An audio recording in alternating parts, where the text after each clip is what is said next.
Welcome to this video on slit lamp examination. The slit lamp exam is a core part of the eye examination, and it provides you with a magnified view of the eye and surrounding structures, assisting you in the diagnosis of eye disorders. And with further training you can perform fine diagnostic and therapeutic procedures at the slit lamp, such as the removal of corneal foreign bodies. This video is divided into 4 parts. The first part describes the controls of the slit lamp and their functions. The second part describes the steps involved in a basic slit lamp examination. The third part involves troubleshooting and what to do if the slit lamp doesn't turn on. And the fourth and final section involves the correct documentation of your findings.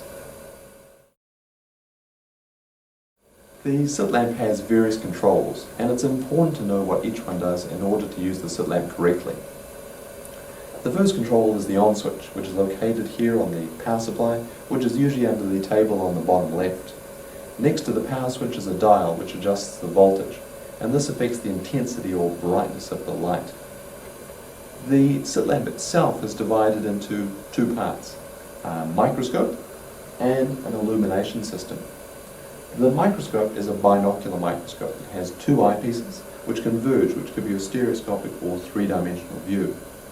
You can adjust for your own refractive error on each eyepiece by rotating the dial. Similarly, you can change the distance between the eyepieces to account for your own interpupillary distance by pulling them apart or pushing them together. You can adjust the magnification by rotating this dial. You want to start with a low magnification initially and then increase it at points of interest. In a normal microscope, we focus by moving the stage up or down. With a slit lamp, the patient's eye is in a fixed position. So to focus, we move the slit lamp either away or toward the patient. We can make gross movements by moving the entire slit lamp, or make very fine adjustments by using this joystick. Rotating the top of the joystick moves the slit lamp up or down. The illumination system is a short focus projector which projects a slit of light onto the patient's eye. And we can adjust the height of that beam, the width, the orientation, the brightness and the colour. This dial adjusts the height of the beam, and on the scale we can read off the height. Why would we want to do that? Well, say the patient has a high femur or blood in the anterior chamber, we can measure the height of that high femur. Or perhaps the patient has a corneal ulcer, we can measure the size of that corneal ulcer and follow them over time. Because we want to measure things both vertically and horizontally, we need to be able to rotate the beam of light, and we can do that by pushing this all the way to the left or all the way to the right. This lever adjusts the number of filters, and we've got neutral density filters which influence the brightness of the light. In this position there is a full filter, half filter and no filter, giving you the brightest light.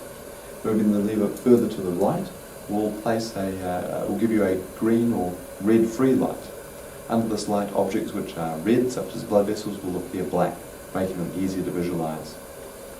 In most slit lamps, rotating this dial all the way to the left will give you a cobalt blue filter. And under this light, fluorescein dye will fluoresce green, which is useful for visualization of epithelial defects. We can adjust the width of the beam with this knob. You can also affect or alter the orientation of the slit lamp by moving the entire illumination system to the left or to the right.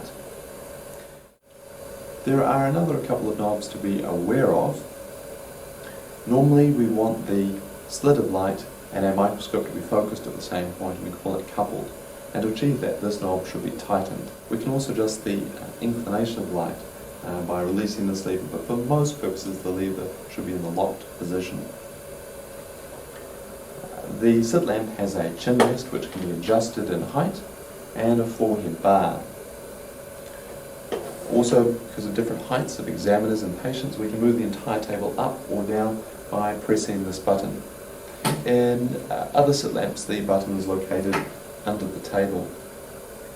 And either under the table or in this slit lamp, on the accessory tower, there is a drawer for storing accessories such as fluorescent strips.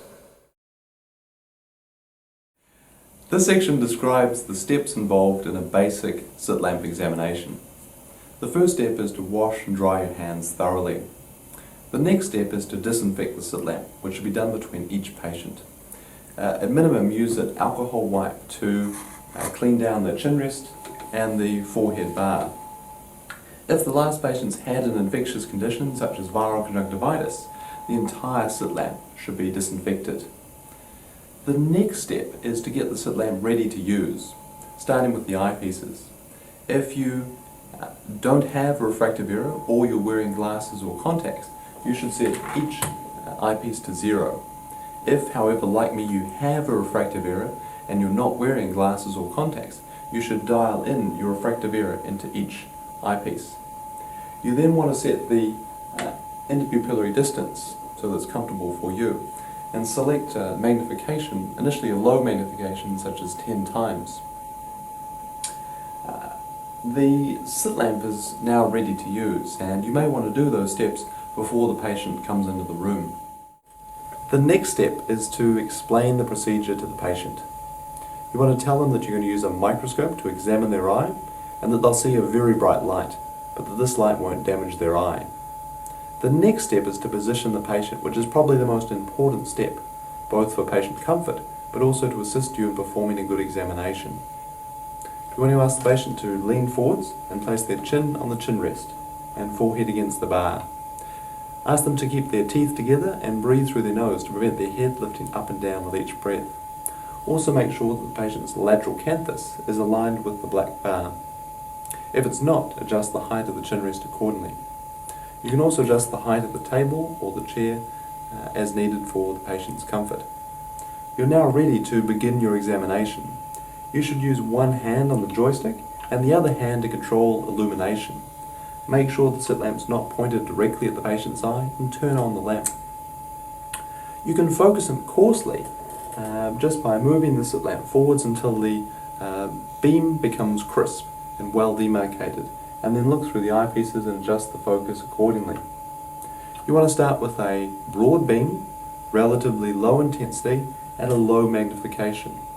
And you want to have a systematic way of examining the eye, starting from out and moving in, examining the periocular skin, the lids, the conjunctiva in all directions of gaze, the cornea, the anterior chamber, the iris, pupil, lens and anterior vitreous.